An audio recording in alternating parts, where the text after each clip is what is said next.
Que el Señor les bendiga. Buenas noches. Es una bendición poder saludarles nuevamente y poder compartir la clase que corresponde para esta semana. En esta ocasión compartiremos ya la clase número 3 de Introducción al Antiguo Testamento. Como se están dando cuenta, hoy ustedes están viendo una grabación de la clase. Así que les he dejado esta clase grabada.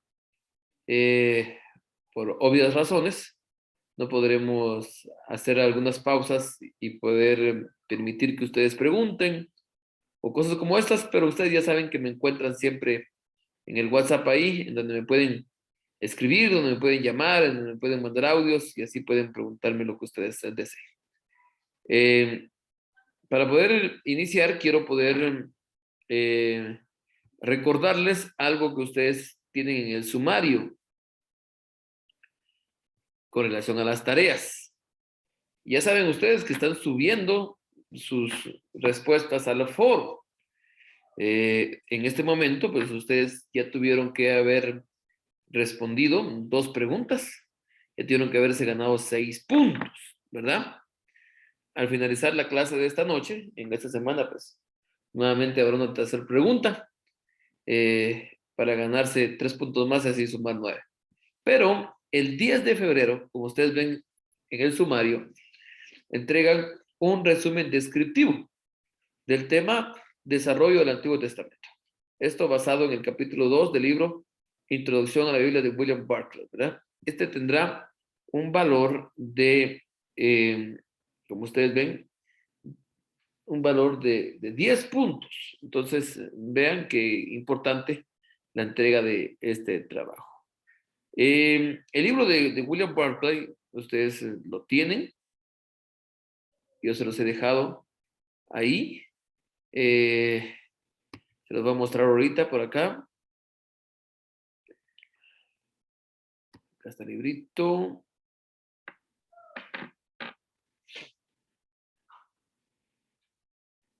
Ese es el libro que ustedes tienen. Recuerden que el resumen se nos pide solamente del capítulo 2. Vean que este libro tiene 6 capítulos. Solo busquemos el capítulo 2. Dice Desarrollo del Antiguo Testamento. Está de la página 23 a la 53. Solamente leen ese capítulo 2, Desarrollo del Antiguo Testamento. Y a ese capítulo ustedes le hacen el resumen crítico, ¿verdad? Como nos dice nuestro sumario, ¿verdad? Un resumen descriptivo, perdón. Para poder tener una mejor referencia de cómo hacer un resumen descriptivo, yo ya les dejé en el grupo de WhatsApp un documento en PDF en donde se nos dice cómo poder hacer estos resúmenes críticos, ¿verdad? Entonces, ustedes lo podrán ver por ahí. Esto ya es para la siguiente semana, para el siguiente viernes se cierra, medianoche se cierra, el 10 de febrero. Serán 10 puntos que ustedes se van a poder ganar. Así que se los recuerdo para que ustedes puedan hacer entrega del mismo, ¿verdad? Que definitivamente va a ser muy necesario que ustedes lo puedan realizar. El 10 de febrero cae viernes, por lo tanto, pues tienen para el siguiente viernes a medianoche para ganar 3. Está para las 23:59. A las 12 en punto ya no van a poder subir, ¿verdad? Y entonces nos vamos a la clase que nos corresponde esta noche. Es ya la clase número 3 de Antiguo Testamento. Gracias a Dios. Y hoy vemos lo que nos corresponde, ¿verdad? Estamos en una grabación de la clase, ya que no pude conectarme en vivo en Zoom. Les he dejado la clase grabada. No habrá chance para que puedan preguntar, pero después ustedes me pueden escribir al WhatsApp, me pueden preguntar y ahí estamos en comunicación como siempre, ¿verdad? Nos vamos de lleno entonces a lo que corresponde a la clase.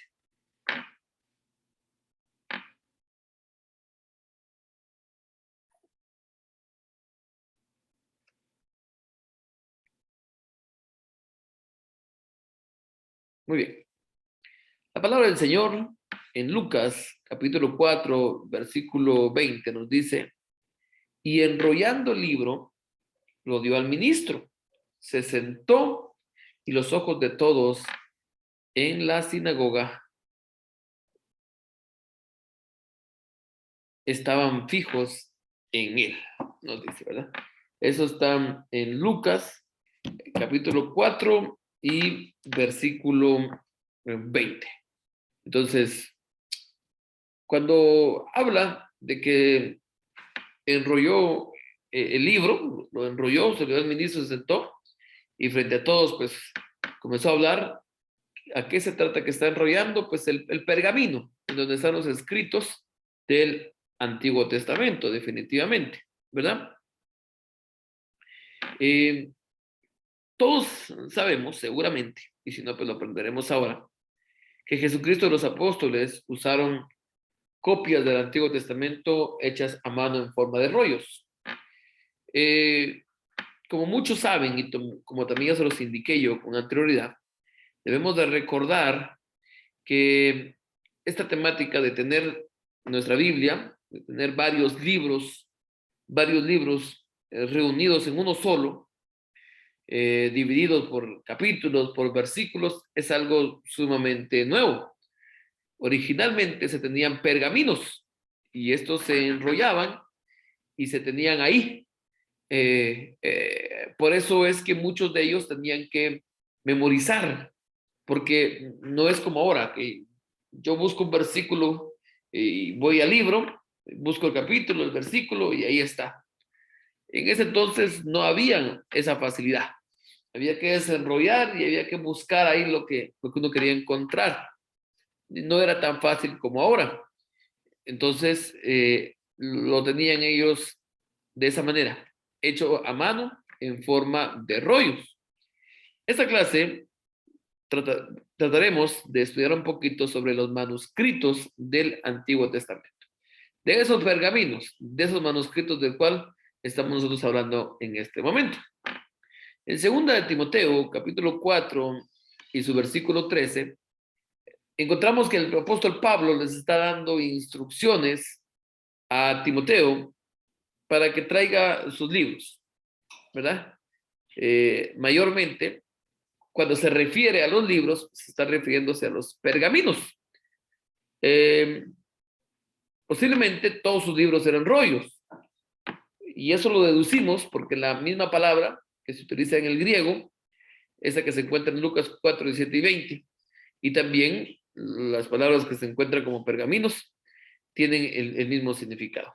Y estos libros, estos pergaminos, eran rollos hechos de pieles de animales, los cuales eran usados para los manuscritos. Este material era considerado como algo precioso y tenemos la certeza de que era utilizado para realizar los rollos de la misma Biblia. Vamos a hablar un poquito sobre esos manuscritos hebreos del Antiguo Testamento. Primero, esos rollos, o esos pergaminos o libros escritos a mano, fueron usados antes de la invención de la imprenta. A mediados del siglo XVI, los manuscritos griegos en forma de libros fueron conocidos también como códices. Cuando la Biblia era traducida de un idioma a otro, especialmente del hebreo o del griego a otro idioma, se le llama versión.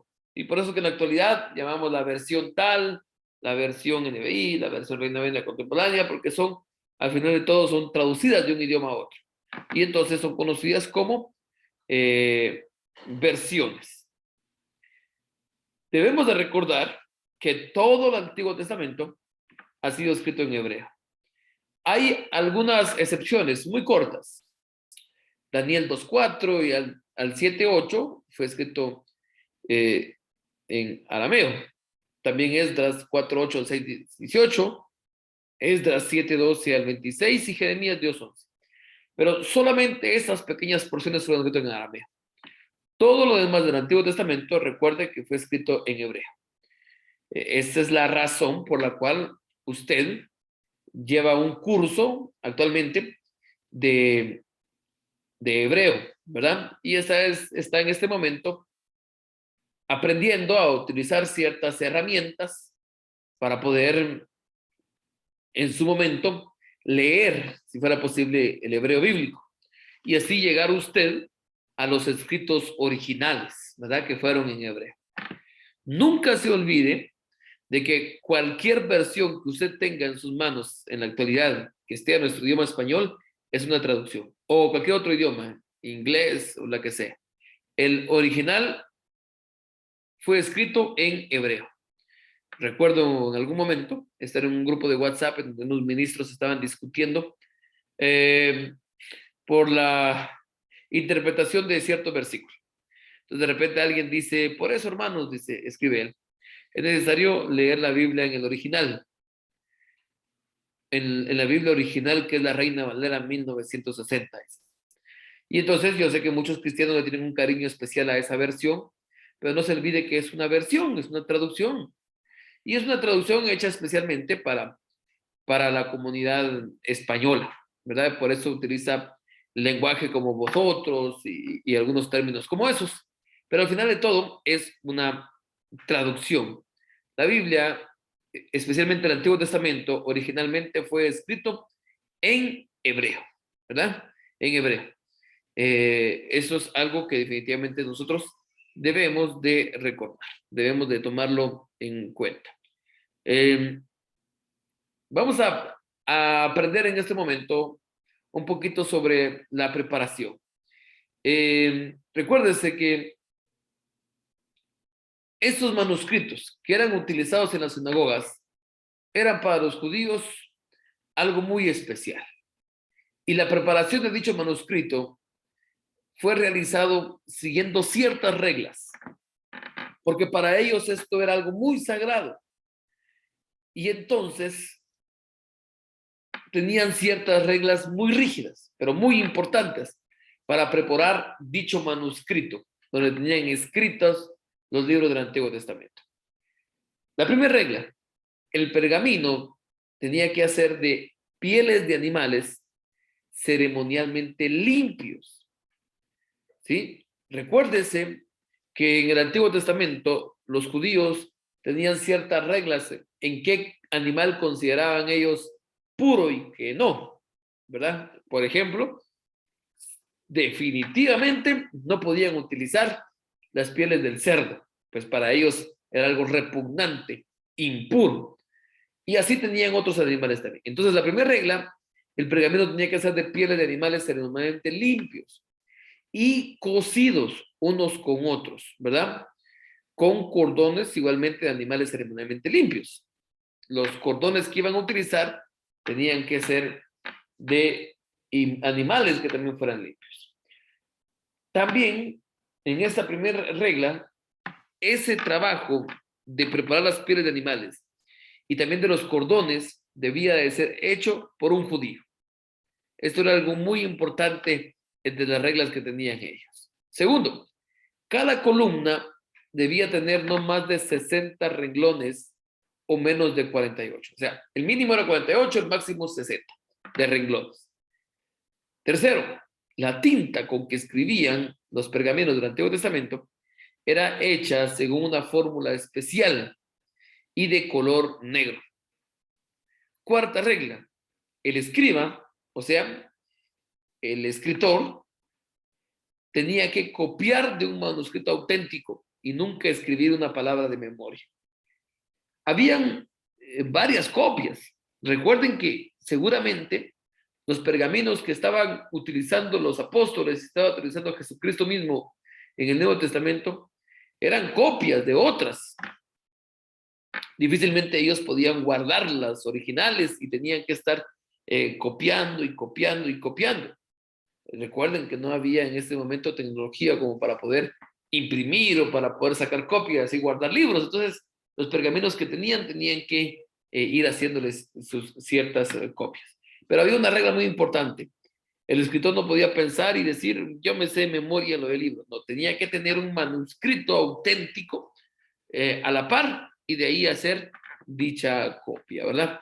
Era parte de las reglas para preparar los manuscritos del Antiguo Testamento, esos manuscritos que eran utilizados en las sinagogas. Siguiente regla, tenía que limpiar con reverencia su pluma antes de escribir palabra de Dios. Si alguien iba a escribir palabra de Dios, tenía que hacerlo, tenía que limpiar su pluma. Le era absolutamente preciso bañarse todo el cuerpo antes de escribir la palabra Jehová. Si iban a escribir la palabra Jehová, tenían que bañarse totalmente y tenían que buscar estar lo más limpio posible. También habían reglas estrictas acerca de la forma de las letras, de los espacios entre letras, las palabras y las divisiones, el color del pergamino y el uso de la pluma. Todo esto en relación a la escritura de los manuscritos antiguos, los manuscritos del Antiguo Testamento. Hablando un poquito sobre los cambios en el idioma y en el texto, la comparación de estos documentos muy antiguos con el texto hebreo moderno prueba que el idioma ha cambiado muy poco, el hebreo bíblico. El que usa Malaquías es casi el mismo que el de los primeros autores. En el hebreo moderno hay cambios en la forma de letras y vocales más indicadas, pero como idioma ha permanecido sin cambiar mucho durante el siglo, ¿verdad? Y eso sirve bastante para poder seguir estudiando los escritos originales. Vamos a hablar un poquito sobre los manuscritos hebreos más recientes. En la actualidad existen varios manuscritos que han sido guardados, que han sido preservados. El Pentateuco samaritano que hoy existe no es tanto un documento antiguo, son copias de un Pentateuco guardado en Jerusalén por los samaritanos desde el siglo V a.C. Esto provee un manuscrito independiente para poder compararlo con los guardados en Palestina o con aquellos preparados por los judíos en otras partes.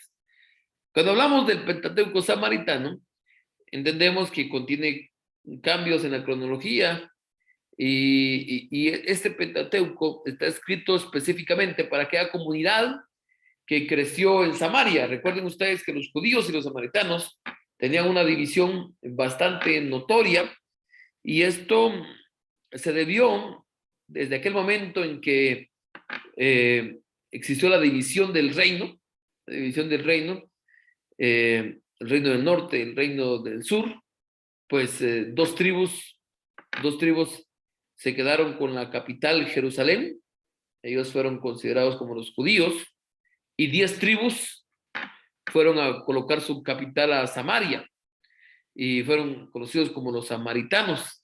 Desde ahí comenzó a haber una división tal y una enemistad entre ellos. Los judíos creían que ellos tenían la verdad, ellos adoraban en el templo correcto en Jerusalén, y los samaritanos creían que ellos tenían la verdad y ellos adoraban en el templo correcto que se había hecho en Samaria.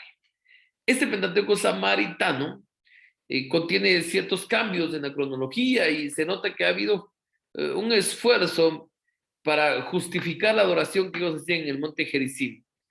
Pero estas alteraciones no tienen peso para el cristianismo y se ve notoriamente que son desviaciones del original para justificar las acciones que ellos realizan. Debido a la práctica de los judíos de quemar con solemnidad un rollo muy usado después de haber copiado otro, se deduce que los manuscritos en hebreo del Antiguo Testamento no son tan antiguos. Existe también otro manuscrito conocido como el Códice de Leningrado y lleva la fecha de 916 después de Cristo. El doctor Gisborne dice que un manuscrito de Pentateuco que se encuentra en el Museo Británico es de por lo menos medio siglo antes que este Códice de Leningrado, el cual contiene libros de Isaías, Jeremías, Ezequiel y otros más.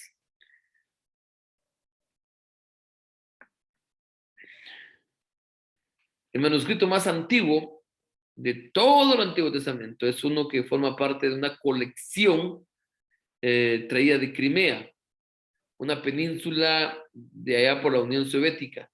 Y este manuscrito lleva la fecha del 1010 después de Cristo. Ese es el más antiguo de todos. ¿verdad? Recuérdense que los que se tienen son copias de copias de copias. Y imagínense, el más antiguo lleva la fecha del 1010 después de Cristo. Veamos ahora, después de ver ciertos manuscritos, diferentes versiones que existen. Definitivamente, la versión, ya escuchó usted con anterioridad que una versión es una traducción de un idioma a otro. Tal vez la más importante de las versiones antiguas es la Septuaginta, o conocida como la versión de los 70, traducida como se muestra en la presentación, con números romanos LXX.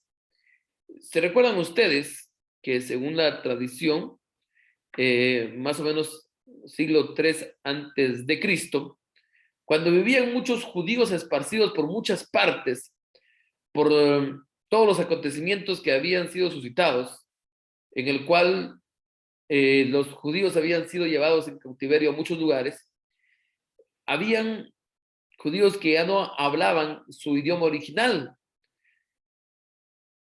Muchos de ellos hablaban el griego. Recuerden muy bien que el griego era la lengua prácticamente oficial de ese tiempo, debido a que un tiempo atrás Alejandro Magno, con todas sus tropas griegas, había dominado parte del mundo conocido y uno de sus sueños era helenizar el mundo. Era tratar la manera de hacer que todo el mundo compartiera las culturas griegas, que algo que logró, y a la vez que pudiera hablar el idioma griego. Pues bueno, Ptolomeo Filadelfo, uno de los faraones en Egipto, era muy amante de las letras y también se había dado cuenta que muchos judíos que ahora hablaban griego no habían leído el Antiguo Testamento, su Biblia en ese momento, porque solamente estaba escrita en hebreo. Entonces envió a pedir a Jerusalén 70 de los ancianos más preparados, 70 ancianos eruditos, por eso es conocido como la versión de los 70. Y les encomendó que hicieran en Alejandría una traducción al griego. Y ahí, en el siglo III antes de Cristo, se hace la primera traducción de la Biblia, de hebreo a griego. Esta traducción es conocida como la Septuaginta o la versión de los 70, ¿verdad? Así como la versión de los 70, esta era muy citada por los cristianos en sus cultos, en sus controversias doctrinales con judíos paganos. Los judíos del siglo después de Cristo también hicieron nuevas traducciones del texto hebreo a griego, ya después de Cristo. Entre ellas encontramos algunas muy conocidas, como por ejemplo la de Aquila, el 130 después de Cristo.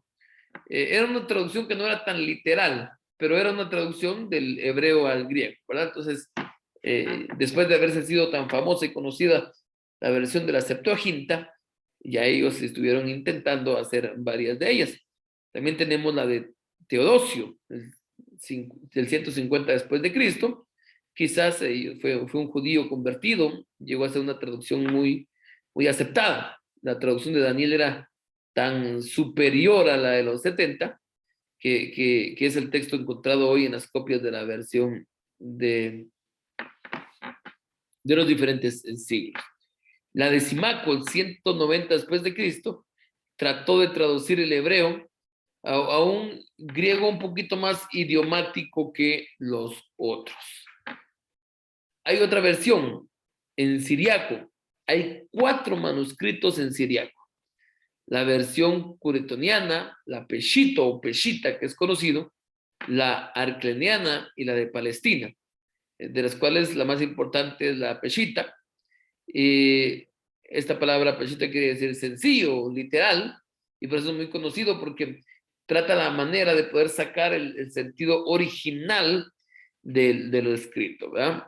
Parece que fue traducido del hebreo antiguo y no de la Septuaginta, sino que intentaron buscar un hebreo un poquito más antiguo para poder sacar una traducción.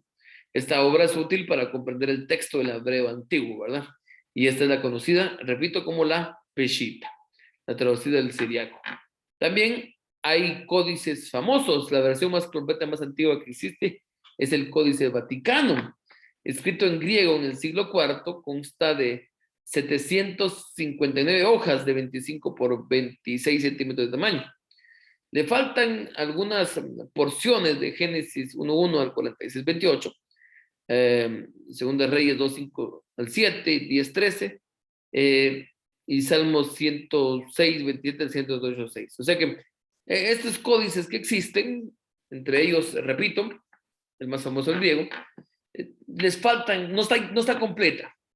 Tampoco constan ahí los libros de los Macabeos. Esta obra se encuentra actualmente en la Biblioteca del Vaticano, ¿verdad? Esos son los códices famosos.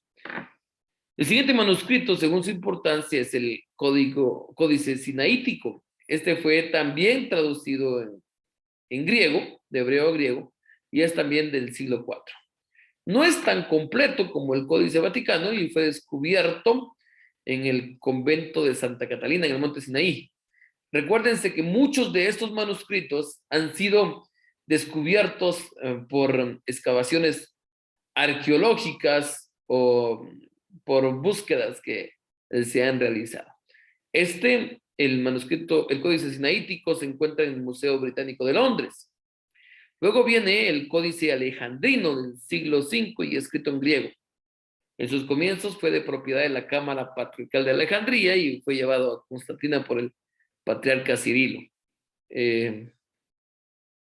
Luego fue enviado al rey Carlos de Inglaterra como un regalo, ¿verdad?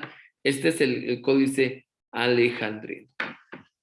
Dejemos las traducciones al griego y veamos ahora las traducciones al latín. Tenemos por considerar la versión llamada la Vulgata, que también es bastante conocida. Esta es una traducción al latín. Empezando alrededor del año 150 después de Cristo, encontramos que se hicieron varias traducciones de toda la Biblia en idioma latín. Este hecho dio lugar a la necesidad de una buena versión, ya que las muchas traducciones eran de diferentes calidades. Llegó un momento en que había muchas traducciones y había que hacer algunas buenas.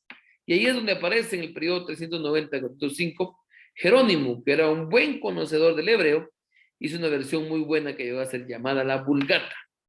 Esta fue muy fiel al original y Jerónimo hizo el trabajo a petición de muchos amigos, especialmente a petición del obispo romano llamado Damasco. Qué importante este punto, porque aquí es necesario que les haga recordar lo siguiente. ¿Por qué aprendemos nosotros esto en esta clase de introducción al Antiguo Testamento?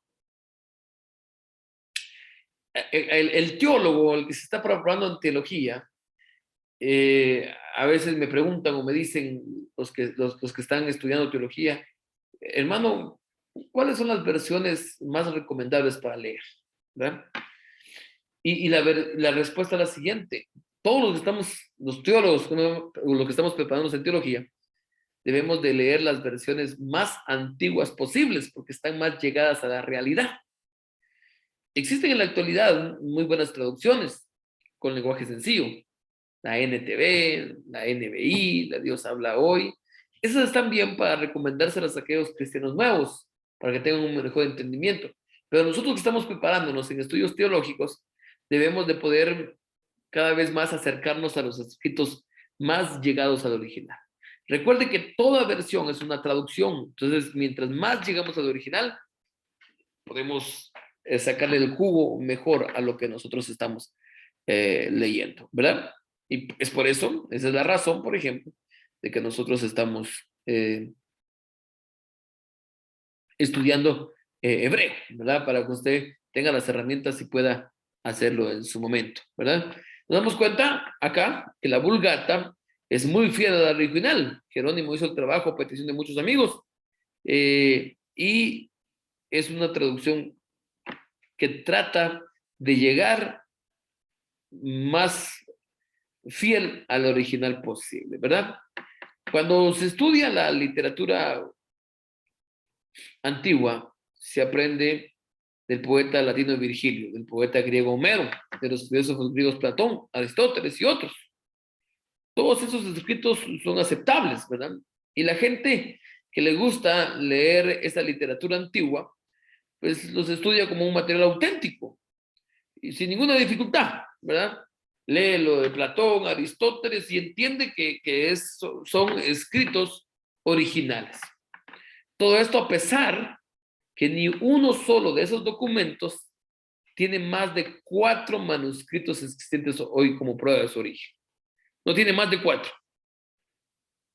Compárese esto con el hecho de que hay 4,000 manuscritos existentes de toda la Biblia. Y de esos 4,000 manuscritos antiguos no se encuentran errores. No se encuentran errores, sino que hay un parecido increíble, como para que podamos decir que la Biblia no es verdadera, no es real, que sus traducciones no son reales, ¿verdad? Cuando Casiodoro Reina y Cipriano de Valera tradujeron la Biblia al español, ustedes saben seguramente que estos dos monjes tradujeron la Biblia al español, Casiodoro de Reina y Cipriano de Valera, y es por eso que tomando sus apellidos se dice la Biblia Reina Valera, ¿verdad? Pero son estos dos que lo tradujeron al español, Casiodoro de Reina y Cipriano de Valera. Cuando ellos la tradujeron al español, no se había descubierto todavía ni una famosa versión o códice. Solo habían algunas traducciones muy actuales, pero de las antiguas no se habían encontrado todavía. No estaban al alcance. Sin embargo, una comparación de la versión antigua de Reina Valera con versiones modernas mostrará lo insignificante de las diferentes.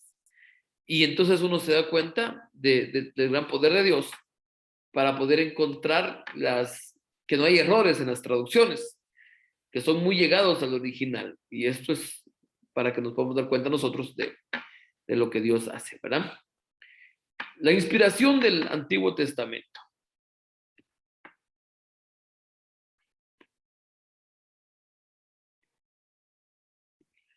El Señor Jesucristo en Mateo capítulo 22, versículo 43 al 44, dice lo siguiente. David en el Espíritu le llama Señor, citando el Salmos 111. También en Mateo 15, 14 dice, Dios mandó, citando Éxodo 20, 12 y 21, 17. Mientras en Marcos 7, 10 dice, Moisés dijo. Cuando las mismas referencias, citando las mismas referencias, vemos claramente que Jesucristo sabía que el Antiguo Testamento era inspirado por Dios. Era Dios mismo hablando por medio de los profetas, por medio de los hombres, ¿verdad? Era Dios mismo hablando. Y estas en palabras de Jesucristo o de los mismos apóstoles, ¿verdad? Vamos a ver un poquito sobre la inspiración del Antiguo Testamento. Veamos algunas afirmaciones bíblicas acerca del Antiguo Testamento. Desde el primer versículo en Génesis 1 hasta el último en Malaquías 4:6, el Antiguo Testamento presenta la verdad, afirmándolo de una manera muy segura y positiva. Nunca debemos de tener dudas en cuanto a las declaraciones, ya que tienen su origen en Dios, ¿verdad? Un Dios que no puede equivocarse, siendo que es más omnisciente. De los centenares de veces de los escritores que expresan lo que escribe, que es palabra de Dios. El mismo Antiguo Testamento nos asegura que lo que está dentro de su contenido son palabra de Dios. En Éxodo capítulo 4, versículo 12, cuando Dios llamó a Moisés, le dice, yo estaré con tu boca y te enseñaré lo que hayas de hablar. En Éxodo 21 leemos que dice, y habló Dios todas estas palabras. O sea que lo dicho, lo escrito por Moisés son palabra de Dios. El libro de Levítico principia con las siguientes palabras.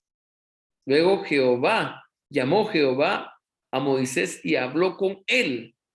Vemos claramente esas afirmaciones bíblicas que se encuentran en el Antiguo Testamento que dan veracidad de que lo que se encuentra acá es palabra de Dios. 20 de los 27 capítulos de este libro empiezan con las palabras, habló Jehová a Moisés. En algunos capítulos esta frase es repetida varias veces. En el capítulo 7:1 dice, asimismo esta es la palabra repitiéndose en esta frase en el versículo 11. Mientras que en el versículo 22 y 28 se lee, habló más a Jehová a Moisés. También en los versículos 37 y 38 se lee, esta es la ley cual mandó Jehová a Moisés. Miren las afirmaciones que hay sobre que los escritos del Antiguo Testamento son palabra de Dios. En cuanto a los profetas, vemos que también proclaman la palabra de Dios. Encontramos en Isaías 1:2, Isaías 10, Jeremías 1:6-9, Ezequiel 1:3, Oseas 1:1, y aquí podemos ver todos los versículos que podemos nosotros encontrar acá en estos versos que se pueden encontrar acá, definitivamente.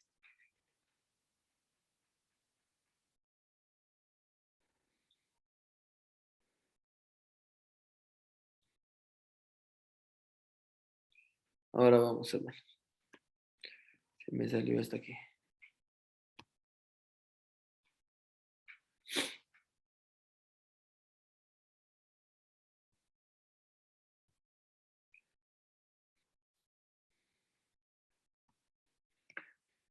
Muy bien, seguimos. Veamos ahora las afirmaciones bíblicas de que el Antiguo Testamento es palabra de Dios encontradas en el Nuevo Testamento. Vimos con anterioridad las afirmaciones bíblicas de que el Antiguo Testamento es palabra de Dios encontrada en el Antiguo Testamento. Ahora encontrada en el Nuevo Testamento. Hay más de 300 referencias específicas en el Nuevo Testamento acerca del Antiguo. Escuche, 300 referencias. Y si contáramos las referencias indirectas, o sea, frases o alusiones que determinan eventos, sin decir, por ejemplo, y en Jeremías tal, o en Salmos tal, sino que solamente referencias, encontramos más de 1000 veces que el Nuevo Testamento se relaciona con el Antiguo. Y esto sin considerar la unidad de desarrollo que existe en sus doctrinas, que todavía es muchísimo más. Vemos entonces que toda la Biblia afirma ser la palabra del único Dios, creador de los cielos y la tierra. Es su revelación autorizada y contiene la verdad absoluta. Por tanto, la Biblia demanda de todos los hombres la debida consideración y obediencia, puesto que es la palabra inspirada e infalible de Jehová.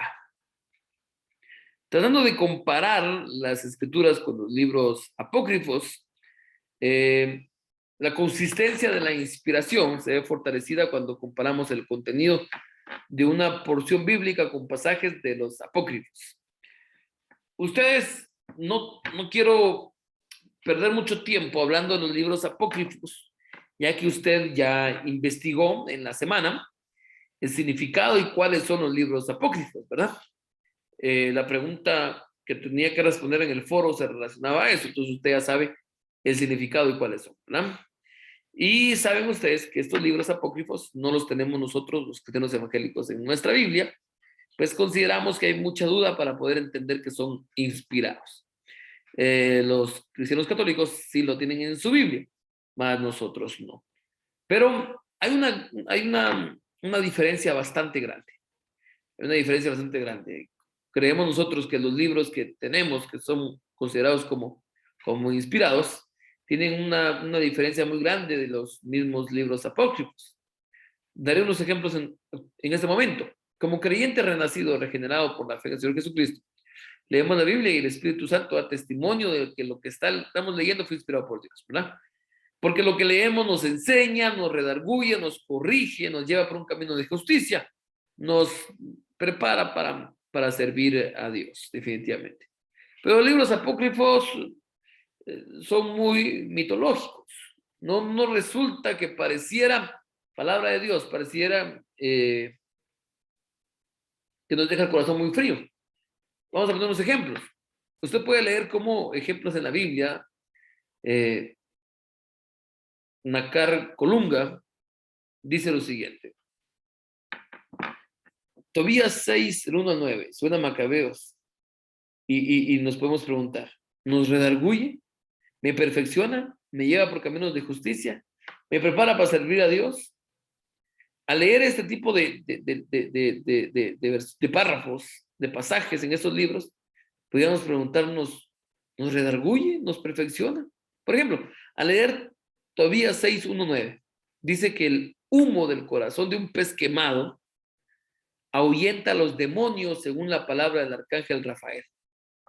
Imagínense, después de leer toda la doctrina bíblica, y leer en Tobías 6:1-9, que dice que el humo del corazón de un pez quemado ahuyenta a los demonios, según la palabra del ángel Rafael, pues es como un choque para el espíritu cristiano, después de conocer todo lo demás que dice la palabra del Señor, ¿verdad?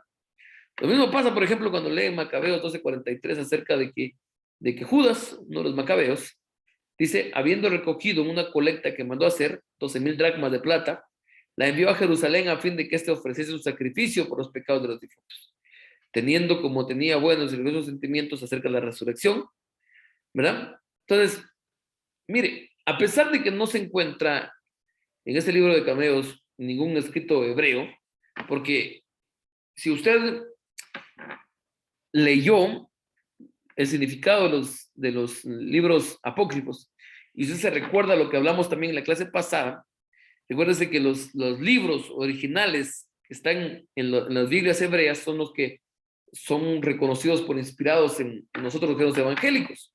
Los apócrifos no están en los libros, en las Biblias originales hebreas. Y a pesar de que no se encuentra este libro de Macabeos en ningún manuscrito hebreo, el comentario que hacen a estos versículos que leímos en una Macabeos 12:43 dice lo siguiente. Todos los códices latinos y también los griegos y siriacos están de acuerdo en este importante pasaje, en el cual se ve claramente la doctrina que enseña la Iglesia Católica en cuanto al purgatorio y los sufragios por los difuntos. Entonces, es en este versículo, en el versículo 2 de Macabeos 12:43, donde sale esta doctrina.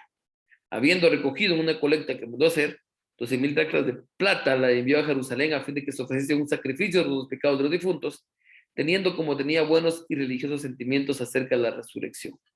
Ahora, lo interesante es que se sale acá una doctrina muy importante y para la Iglesia Católica. Y una doctrina tan importante para ellos, pero estos libros de Macabeos no se encuentran en ningún de los códices latinos, ni códices griegos, ni siriacos, ni se encuentran en Biblias hebreas, ¿verdad? Entonces es un poquito difícil creer que esos libros son inspirados, ¿verdad? Definitivamente. Hay ciertas teorías falsas acerca de la inspiración. Ustedes saben que cuando hablamos de la inspiración de la Biblia, estamos hablando de que Dios dio ese soplo a los escritores, a los autores, para que escribieran palabra de Dios. Hay ciertas teorías acerca de la inspiración, teorías que son falsas. Hay varias teorías erróneas en cuanto a la inspiración de la Biblia.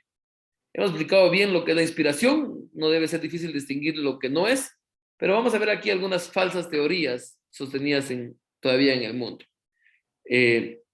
Por ejemplo, hay una teoría falsa que dice que cuando hablamos de la inspiración, cuando hablamos de cómo es que Dios dio ese soplo, cómo es que Dios inspiró a los autores para escribir. La primera teoría falsa es que las ideas fueron inspiradas, pero no las palabras. O sea que en esa teoría se sostiene que Dios reveló verdades e inspiró ideas divinas en la mente de los escritores, pero les permitió expresarlas en las palabras que ellos mismos quisieron. De modo que tenemos que pasar por alto los errores en la palabra y creer solamente que las ideas expresadas en la Biblia. Esa teoría supone que nuestro Dios infalible entregó su verdad infalible a los hombres falibles para escribirla como mejor les pareciera.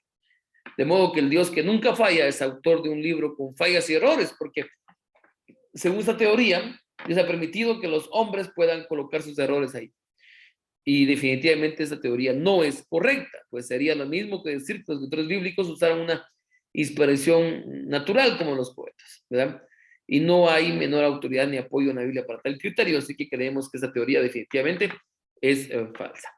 Existe también la inspiración parcial. Esa teoría dice que la Biblia es inspirada en partes y que el lector tiene que usar su propio criterio para distinguir lo inspirado y lo no inspirado. O sea, como que debemos nosotros de tratar la manera de ver qué pudo haber sido inspirado y qué no, aceptando y obedeciendo lo que creemos que es bueno y lo que creemos que no. Es evidente que esa teoría nos dejaría sin una Biblia con autoridad global y nos daría un concepto de Dios muy lejano de verdadero. Dios dice que toda la escritura, escuche, toda es inspirada.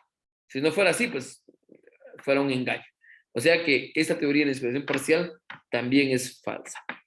Otra teoría falsa, la inspiración por dictado. Hay quienes sostienen esa falsa teoría. dicen que los autores eran como máquinas a las que Dios como que dictaba las palabras y escribían mecánicamente como que fueran un robot, sin usar su cerebro. Se le conoce como la teoría mecánica. Y no, creemos que esa teoría también es falsa por falta de fundamento. Si fuera así toda la Biblia en todas sus partes, no importa quién haya sido el escritor ni en qué época haya sido escrita, tendría un mismo estilo, un mismo vocabulario, y encontramos que en la Biblia hay diferentes autores con diferentes estilos y con diferentes vocabularios. Entonces no podemos tomar como tal esta teoría. Y entonces,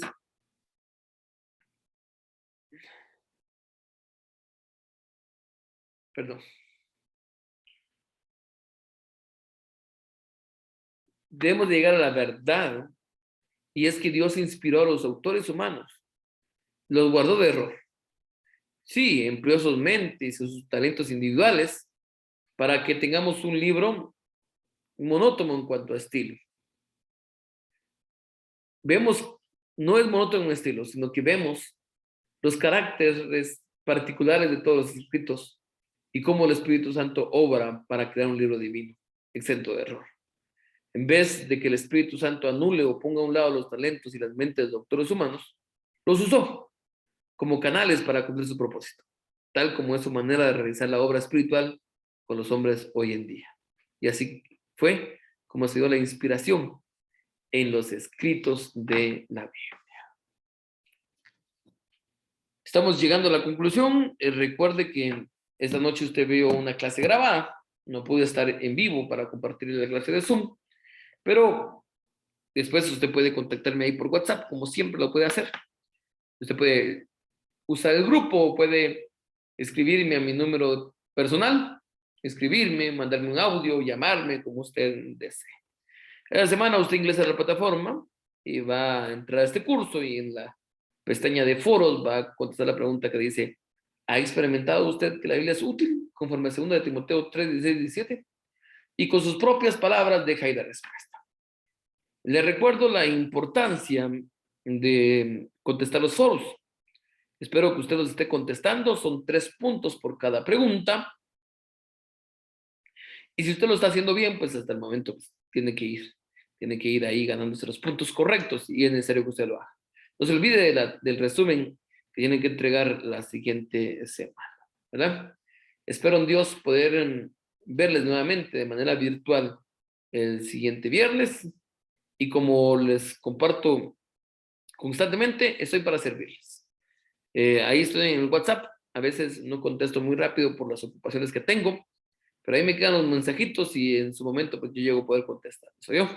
Por favor, que el Señor les bendiga, y gracias por haber podido ver definitivamente pues esta clase esta noche. Que el Señor les bendiga, hermanos. Dios les bendiga mucho.